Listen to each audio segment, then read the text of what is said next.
Ratusan pemuda di Karawang, Jawa Barat hadir ke acara Festival Pemuda. Kegiatan ini digelar untuk mengampanyekan Pancasila sebagai dasar negara dan Reza Ardiansyah akan langsung menyampaikannya dari Karawang, Jawa Barat. Reza, bagaimana cara nilai Pancasila dikampanyekan dalam acara Festival Pemuda? Zakia, salah satu cara yang digunakan adalah dengan memberikan pemaparan langsung tentang pentingnya Pancasila sebagai dasar negara kepada para pemuda.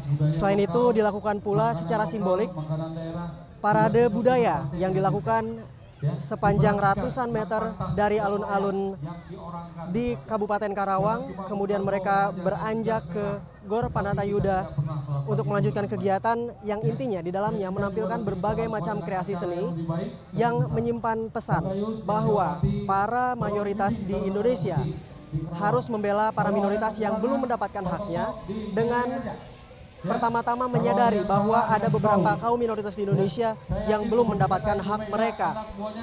Kegiatan yang semula digelar pada pukul 7 tadi pagi kemudian berlanjut di lapangan Gor Pranatayuda ini juga menampilkan kesenian tradisional.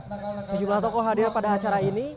Selain ada Bupati Karawang, ada juga Ketua DPP Taruna Merah Putih yang hadir langsung untuk memandu jalannya acara. Zakia, apa sebenarnya alasan dibalik penyelenggaraan atau kampanye terhadap Pancasila ini? Berikut saya punya kutipan wawancaranya. Jakarta untuk menegaskan bahwa kita punya komitmen dan kita ini banyak sekali, ratusan juta rakyat Indonesia ini setuju Pancasila. Nah, kenapa kita masih diam? Kita bergerak, kita tunjukkan sikap kita. Zakia, selain digelar di Karawang, sebelumnya acara ini juga pernah dilaksanakan di Bandung, di Bogor, dan di daerah lain untuk tujuan yang sama, mengampanyekan Pancasila sebagai dasar negara. Demikian, Zakia. Baik, Reza Ardiansyah, terima kasih atas informasi Anda.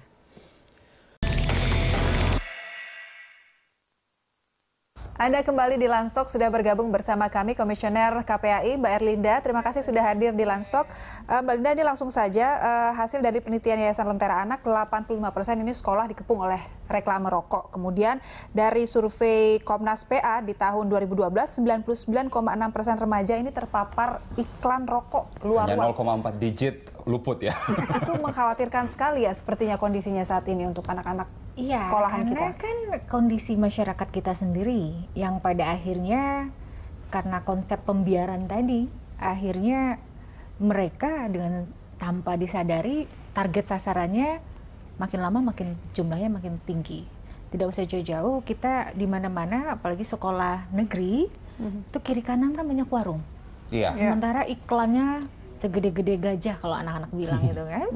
Otomatis kalau kita balik ke ilmu psikologi, apa yang dilihat anak-anak ya, itu kan langsung diserap ke otaknya. Walaupun memang kita apresiasi sama Pemprov DKI, di mana baliho-baliho tentang rokok untuk jalan-jalan utama kan tidak diperkenankan, gitu. Tapi Pemprov selain DKI kan masih menayangkan iklan luar biasa. Oke, itu dari sisi iklannya. Dari sisi regulasi pun juga kan tidak dijalankan, bahwa anak-anak kita tidak diperbolehkan untuk menjadi target sasaran, entah itu anak sekolah dasar maupun anak-anak remaja SMP SMA. Namun amat disayangkan pada saat kita tahu ada data anak-anak kita yang baru lulus SMA itu mereka sudah menjadi salah satu iklan rokok. Ini kan yang kita prihatinkan. Artinya apa? Paradigma dari orang tua itu sendiri pun juga adanya pembiaran, ya. Adanya permisif begitu ya? Iya, seolah-olah ya keluarga. udah, cuman iklan rokok kok. Oke, once. Berikutnya, anak-anak kita jago nih, mereka dalam bakat apa? Olahraga.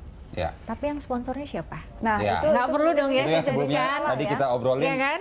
industri rokok itu serigala berbulu domba, Yes. masuk lewat yayasan-yayasan amal gitu ya. Yang kami inginkan harapkan tuh adalah dari pemerintah tuh ketegasan terhadap foundation ini sejauh mana mereka memberikan dukungan. Tapi kami dari Komisi Perlindungan Anak Indonesia, no, foundation yang labelnya rokok kami tidak menerima. Untuk anak-anak kami diberikan fasilitas untuk pengembangan minat bakat. Kami strike di situ karena kalau tidak seperti itu ya tadi musang berbulu domba. Kita bagus kok, kita tahu foundation itu luar biasa, ya kan? Tapi kita inginnya mereka membantu tapi tidak ada embel-embel, ya, tidak menjadi duta dari iklan mereka, tidak menjadi kalau memang ingin membantu silahkan membantu, tapi tidak harus ada jargon-jargon dari si iklan rokok tadi. Tapi gitu. memang masalahnya dari pendidikan, olahraga itu banyak beasiswa yang kemudian diberikan oleh foundation yang bergerak jumlahnya di bisnis besar. rokok, dan jumlahnya besar, dan mereka cukup masif ya memberikan beasiswa itu ya. Pertandingan internasional di Indonesia salah satunya juga perusahaan rokok menjadi menjadi sponsor utamanya. Ini dilema. Oke. Kita tahu dong pengembangan minat bakat tidak murah. Iya. Bahkan cenderung sangat mahal. Ya. Apalagi untuk anak-anak yang berkebutuhan khusus. Sekarang pertanyaannya, apakah mampu pemerintah daerah memberikan fasilitas itu? Ya kan?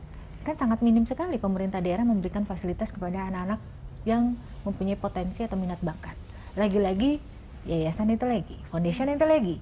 Ya. Dengan imbalan ya tadi. Akhirnya si malakama. Orang tua pada dasarnya ingin, oke, anak saya tidak terpapar itu. Tapi mereka sendiri ingin memfasilitasi anak-anak mereka untuk pengembangan minat bakat, dan mereka punya multi talent yang luar biasa, tapi tidak sanggup. Baik. Akhirnya seperti apa? Mbak Erlinda, tadi sebelumnya Bu Lisda sudah mengatakan bahwa pusat itu lemah mendukung support terhadap, misalnya di DPR kita selalu terkendala banyaknya kong-kalingkong begitu. Kemudian pemerintah pusat juga kemarin itu di Istana Merdeka berharap bahwa ada Presiden Jokowi yang merespon itu. Advokasi dari KPAI sendiri seperti apa untuk bisa mengusahakan ini bisa goal gitu? Tiap hari kita kayaknya mendengarkan seperti ini, nggak akan pernah tercapai gitu. Itu tadi, KPAI sudah terdengar lah gaungnya bahwa kita adalah provokator beriman ya. Kita melalui strategi-strategi kita, ayo kita menyuarakan. Jadi kita yang memprovokasi suara-suara yang di bawah hampir nyaris tertelan dengan isu-isu yang lebih eye-catching. Entah isu hate speech, entah isu pilkada, entah isu-isu yang lain. Isu yang ini sepertinya tenggelam.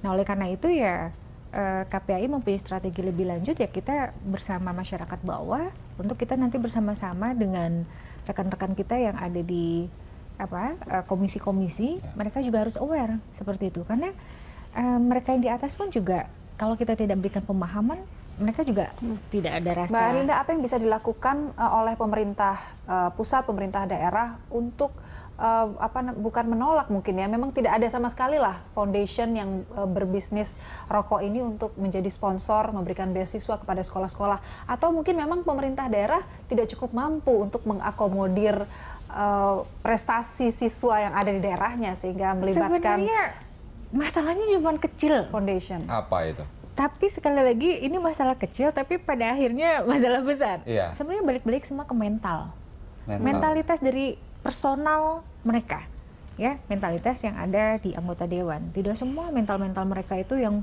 mohon maaf, mereka peduli. Banyak juga mentalitas dari oknum di sana. Kapan nih? Saya kemarin pemilihan anggota dewan, saya udah mengeluarkan berapa? Sekarang kita lihat dong, ya kan, kepala daerah. Saya sudah 15 miliar keluar. Masa saya nggak harus balik modal? Jadi mau untuk memfasilitasi anak-anak kita yang berbakat jauh lebih sulit. Oleh karena itu kami sekarang merintis yayasan-yayasan yang sangat tulus, mereka memperhatikan. Walaupun mungkin jumlahnya nggak banyak, hanya sekitar belasan orang, tapi benar-benar pengrekrutan itu ada. Contoh kecil misalnya Yayasan Pandawa Care, kita membentuk anak-anak yang orang tuanya kalau untuk segi finansial itu minim, tapi untuk mereka punya bakat dan yang lainnya itu mereka luar biasa. Kita kerjasama dengan guru-guru yang punya keterampilan profesional, kita bayar subsidi silang. Oke, banyak hal sebenarnya yang bisa dilakukan tanpa melibatkan perusahaan rokok untuk memberikan beasiswa kepada para siswa begitu ya di tiap sekolah. Tapi kalau misalnya menunggu mental dari anggota DPR untuk itu mendukung, sulit, kayaknya kita nggak maju-maju begitu ya. Tapi kan nawacita kan di situ menyematkan bahwa revolusi mental. Kita tagih dong janjinya Pak Jokowi JK. Dan tadi Bu Lisda mencontohkan ada banyak siswa justru yang memulai dari dirinya sendiri karena mereka takut sendiri untuk terpapar rokok. Bu Lisda benar tidak? Pada saat anak sudah terpapar rokok, mereka mau lepas, mau move on itu tanpa sulit rokok, ya, Bu Lisda? Sangat sulit. Makanya kenapa kami lebih memilih untuk melakukan sesuatu lebih awal, mencegah. Karena kalau sudah merokok, itu ada pekerjaan PR yang paling besar, sulit sekali. Jadi lebih baik kita mencegah supaya anak-anak itu tidak merokok. Jangan coba dulu merokok, itu sebenarnya prinsipnya. Baik, Lisa, apa yang bisa disampaikan ini terkait dengan semakin masifnya iklan rokok yang mengepung sekolah dan pencegahan untuk anak-anak agar tidak menjadi penikmat rokok ini? Iya, agar nggak menjadi target industri rokok gitu. Tentu pertama kami menghimbau semua sekolah, semua dinas pendidikan di seluruh Indonesia dan Pemda di seluruh Indonesia untuk mari perhatikan sekolah-sekolah kita. Sudah banyak peraturan yang menetapkan sekolah itu kawasan tanpa rokok, tidak boleh ada iklan rokok. Kami siap bekerja sama, kalau sekarang kami lakukan itu di 5 kota di 90 sekolah, kami siap bekerja sama dengan seluruh Indonesia untuk memperluas kegiatan ini. Dukungan masyarakat sangat banyak di media sosial kami, di email kami, personal chat itu semua mendukung. Bagaimana cara bisa terlibat. Tapi memang ini nggak bisa dilakukan sendirian. Itu sebabnya salah satu yang akan kami lakukan, kami akan bertemu dengan Pak Menteri Pendidikan, kami akan bawa perwakilan guru dan siswa.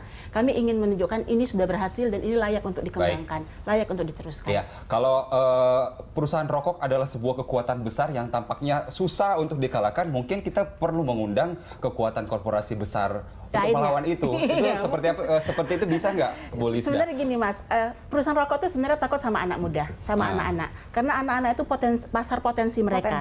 Kalau anak-anak itu bilang tidak, kami tidak akan merokok, kami tidak akan tertipu oleh rayuan kamu, maka perusahaan rokok bangkrutlah dia. Itu betul, bangkrutlah dia. Jadi itu sekarang yang sedang kita galakan. Ayo anak-anak, ayo adik-adik, kalian harus bersuara tidak. Tanamkan kebencian positif, kebencian kepada rokok. Makanya bahasa kami tolak jadi target. Karena kalian dari rayuan-rayuan yang menggoda gitu ya. Tolak dari targetnya industri rokok, perusahaan rokok. Karena dengan itu kalian bersuara, dengan itu kalian berani menunjukkan siapa diri kalian. Dan itu bisa dimulai dari lingkungan paling kecil keluarga, kemudian ke sekolah-sekolah juga beri perhatian, dan pemerintah daerahnya, kepala daerahnya juga harus aware terhadap permasalahan ini. Baik, terima kasih Bu Lisda, terima kasih Mbak Erlinda sudah hadir di Landstalk. Pemirsa, demikianlah Landstalk hari ini. Anda bisa mengirimkan informasi dan saran kepada kami lewat email di redaksi@berita1.tv. Iya, Anda bisa follow kami juga via Twitter, Facebook, YouTube, dan Instagram. Nantikan Landstalk setiap hari pukul 13 hingga 14 waktu Indonesia Barat. Terima kasih, stop merokok. Stop merokok, sampai jumpa.